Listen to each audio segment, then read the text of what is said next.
وزیر اعظم نے وزیر قانون سینیٹر اعظم نذیر تارڑ کو جسٹس قاضی فائز عیسیٰ کے خلاف کیوریٹو ریویو ریفرنس واپس لینے کی ہدایت کر دی ہے۔ وزیر اعظم کا کہنا ہے کہ ریفرنس کے نام پر جسٹس قاضی فائز عیسیٰ اور ان کے اہل خانہ کو ہراساں اور بدنام کیا گیا۔ یہ ریفرنس نہیں تھا۔ آئین اور قانون کی راہ پر چلنے والے ایک منصف مزاج جج کے خلاف ایک منتقم مزاج شخص عمران نیازی کی انتقامی کارروائی تھی۔ یہ عدلیہ کی آزادی پر شب خون اور اسے تقسیم کرنے کی مذموم سازش تھی۔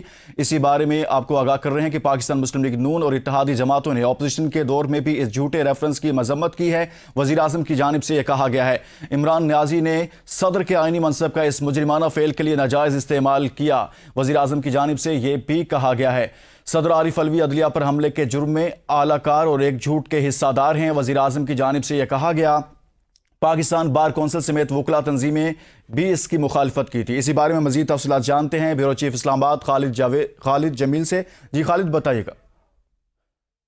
جاوید شہزاد صاحب ہمارے ساتھ موجود ہیں۔ جی جاوید شہزاد صاحب آگاہ کیجیے گا۔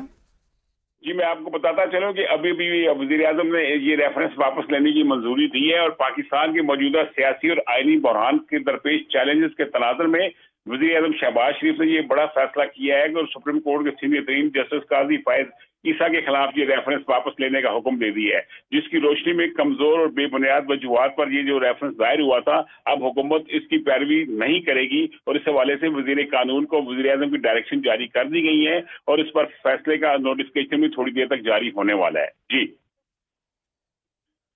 جی ٹھیک ہے، بہت شکریہ۔ جاوید شہزاد اس حوالے سے آگاہ کر رہے تھے۔